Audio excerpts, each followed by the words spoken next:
Hello guys, welcome back to my channel and welcome to my vlog. And guys, for today's video, pupunta na ako ngayon doon sa kumpanyang in-applyan ko sa Teleperformance kasi ako'y mag-signing contract at mag-JJO na. So yun guys, samahan nyo ulit ako sa aking gala trip. Then para malaman ko na kung paano yung magiging sakay ko once na magsimula na ako doon sa branch ng McKinley. Then kasi ang training namin sa MOA, pero gusto ko din malaman kung okay na ba yung sakayan sa Guada kung meron nang papunta ng gate 3. So ngayon guys, magpapaserox muna ako ng some of my requirements kasi kailangan daw yun mamaya pag nag-signing contract. So mamaya na ulit. Moments later. Yan guys, nandito na ako sa Doyet. So yun, napaserox muna ako saglit. Then 3 PM din yung call time dun sa sa signing contract. And I think makakapunta naman ako doon ng mas maaga kasi wala naman na ibang dadaan ngayon. Then yan, nagabang na ako ng bus pa PTEX.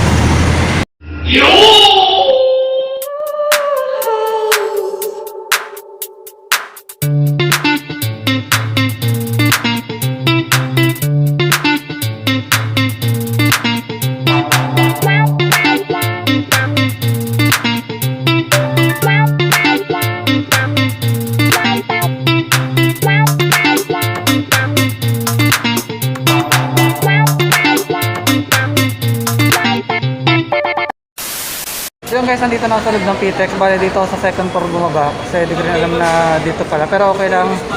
Bababa na ako ng first floor, punta na ako ng gate 10 kasi pag gate 10 yun yung mga palabas ng EDSA.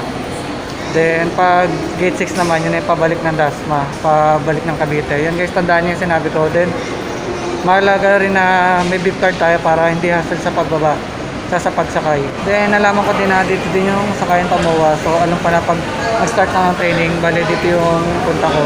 Yan guys, ito yung maganda dito sa PTEX, maraming bilihan ng pagkain. So parang gusto ko muna bumili ng pagkain para tuunin sa bus kasi nagugutom na din ako. 5 minutes later. So yan guys, bumili muna ng pagkain sa 7-Eleven para babawanin ko sa bus. So ngayon pupunta na ako para magpa-load ng beep card. So guys, nandito na ako sa bus. So kain muna ako, mamaya na lang ulit.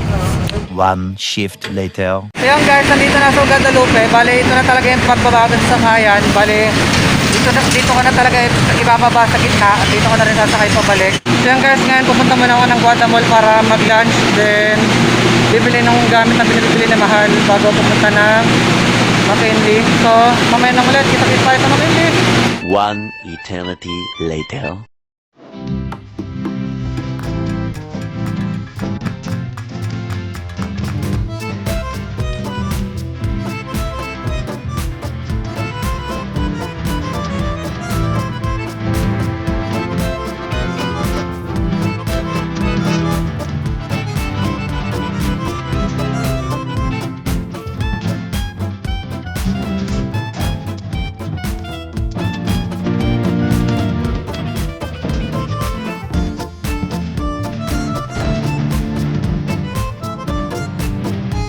Five minutes later. So yun guys, bali nandito na ako sa Cyber Sigma. So nandito ako sa likod bumaba. So yan. Then ito lang yung Teleperformance yan dyan. Yung building na yan.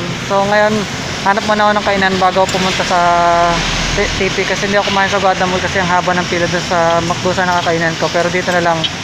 Kasi alam ko dito meron ditong kainan dito sa dito sa may Cyber Sigma sa baba.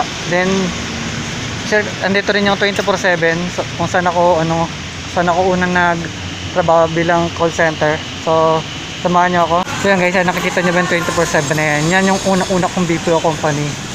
Diyan ko naranasan lahat, natutunan lahat. So yan, na-miss ko dito. Diyan ako unang-unang nag-JO sa 24/7 na yan. Kaya sobrang thankful ako sa kumpanya na yan. So yan guys, mini stop lang pala yung nasa baba. So pupunta ako ng McDo. Bali dito yan sa gilid ng Cyber Sigma. Pag-aalala ko kasi then ngayon may bago dito sa Cyber Sigma. Dati wala yung bakod na yan. Baga parang lang dati, bakanting lote. So yun na yung parang nagbago dito sa harap ng Cyber Sigma. So kain mo na sa McDo. So mamaya na ulit magkita kita. Bye bye. 15 minutes later. So yun guys, welcome back. So yun, maulan na dito sa labas. So tapos ko nang kumain. Ngayon papunta na ako ng Teleperformance for signing contract. Sobrang namiss ko ng lugar na to. Sobra. Ang dami kong memories dito. So yan, mamaya na tayo magkita kita. Bye. Many hours later.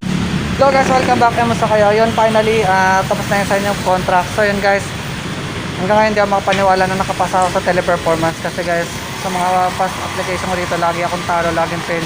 Pero ngayon, grabe yung binigay sa akin ni Lord na, na opportunities. Yung hindi ko inaasahan, yung tipong hindi ko naman iniisip na makukuha ko, binigay niya talaga sa akin. So, 10 stars. So, yun guys, training na kami sa Monday sa MOA. So, yun, excited na ako sa ganitong klase ng trabaho. Sobrang na-miss ko talaga to, itong ganitong klase ng trabaho. So, yun guys, good luck sa akin at gagaling lang talaga sa training.